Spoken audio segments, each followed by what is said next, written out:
Okay. Hello, my name is Laura Fredericks, and I'm the founder and CEO of Describli. Describli is an online resource for authors to grow a following for their work before they publish. There were over 500,000 books self-published in the US alone in 2013. If you publish one of those books, how are you going to stand out? As more and more authors self-publish, they're realizing that they don't have the tools they need, the support they need, and the resources they need to be successful. So I built Describli to try and solve for that problem.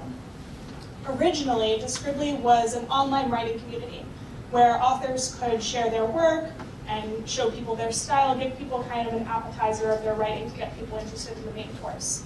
They would grow a following that way, and supposedly they would get more sales. We found out that that's part of the solution. Our authors said to us, that's great, but we want more. So recently, we have actually expanded into trying to be a full-service virtual incubator, startup-style incubator, for writers to learn the business side of being an author. This will include mentors, office hours, classes, webinars, a lot of online work at first as a virtual incubator, and eventually we'd like to expand to be a physical incubator space, with a co-working space for authors, so that they can workshop their material together, meet with mentors, and try and create a following for their work, so that they already have their author platform before they actually publish. We'll also have a demo day at the end where publishers can directly compete to bid on our authors, knowing that they already have marketing know-how. So my ask for you today is mainly connections. We're trying to talk to people in the publishing space, literary agents, editors, authors, anyone who can help us to start to create our partnerships. And we really want to figure out how we're going to fit into this space, especially with the publishing industry, and how we're going to work with them so that everyone can win together.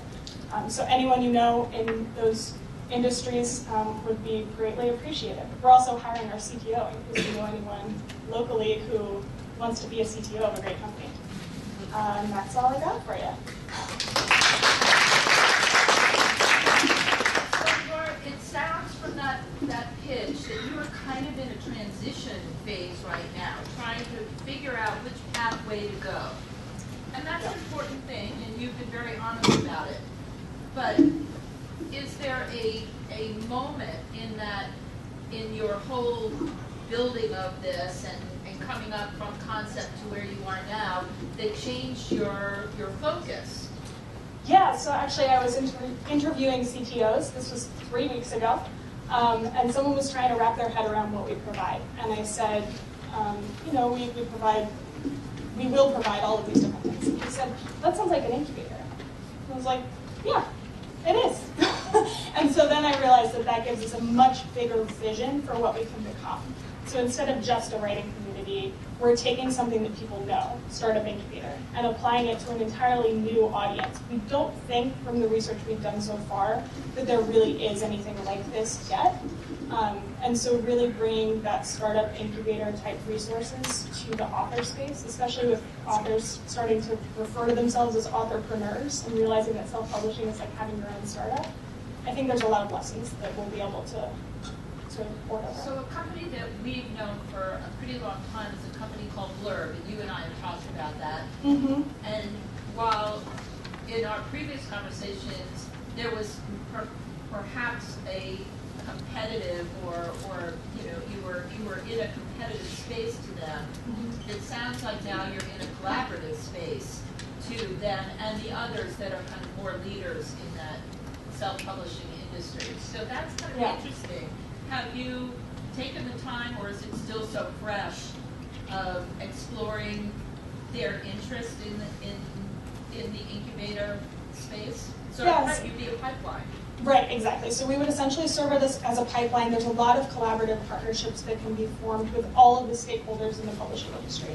I've only spoken so far, and it's been like 3 weeks, but I've spoken to someone at Holt Publishing who was super excited, asked when demo day was, wanted to get involved, wanted to be a mentor right away. I've spoken to a literary agent who was extremely excited, and then mostly people, startup mentors. And then the founder of 1776, because I was, we're forming an incubator. Let's talk to 1776 about it, and they were really excited as well. So hearing positive things, and I think there's a lot of space there to collaborate. What is your revenue model? So essentially there's a few different revenue streams. We'll keep our writing community open as a feeder for our incubator. The writing community will have access to paid resources like webinars on marketing and things like that. But there'll also be opportunities for authors to feature their work on the site so they can pay to have more of a featured spot. We'll have sponsored writing contests, sponsored writing prompts on the site. So the whole writing community part has a few different revenue pieces. The incubator part would be essentially a subscription paid per month to be part of the incubator. And then if they're part of demo day at the end, then we would take a royalty stake in their companies, their book companies. Max? It's a huge pivot, which Yes. is completely normal. Yes. And good. I guess the thing that struck me is you're starting out as a platform and with a very networked focus and model and moving to more of a little bit more of a traditional top-down providing services. Oh, thank you. I just got so much louder. And so it's, in a lot of ways, it's running two different businesses. Yes. Which is challenging. Because it's challenging to run one business. Yes. And we have thought of that. I mean, it's obviously a much bigger scale than we were operating at before.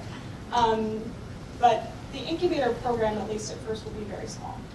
We're talking about the top 1% of our writers will be asked to apply to the incubator, and then we're still not going to accept all of them.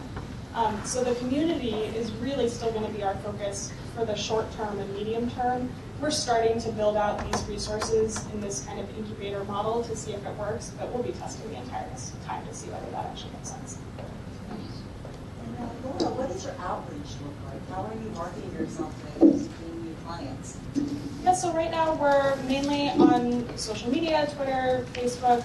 Strangely, Google Plus is extremely important to authors and to no one else.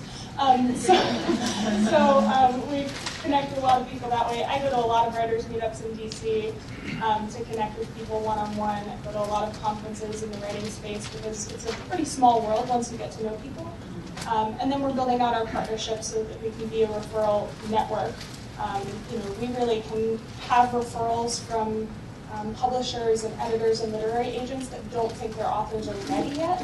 They can send them over to Describli to get better at the marketing piece, which a lot of literary agents have said would be really helpful. And are you partnering with any universities? We're looking into it. We're trying to figure out how that might work and what it might look like. Are there certain verticals that are more successful or less successful on your site?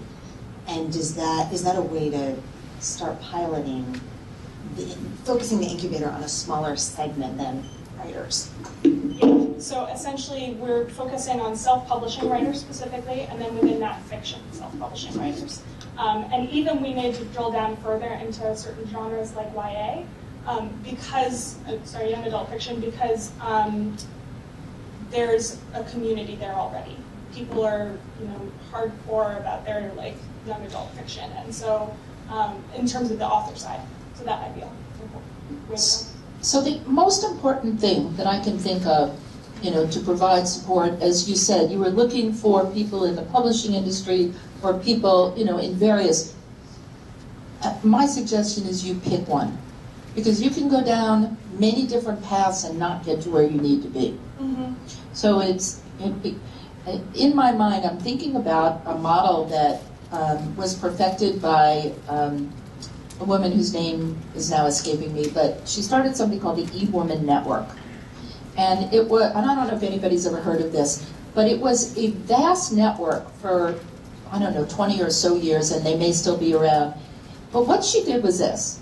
She before social media, she actually developed this enormous network of people who had aspirations to write books, do things, start crafts, whatever it is.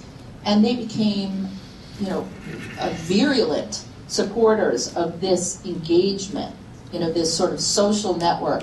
And then she sold them services. And she took a piece of all of it. So if you could help somebody, write a song or create write a book or publish it or self-publish it, they were all vendors of hers. She made a fortune on that model. It's a really interesting model.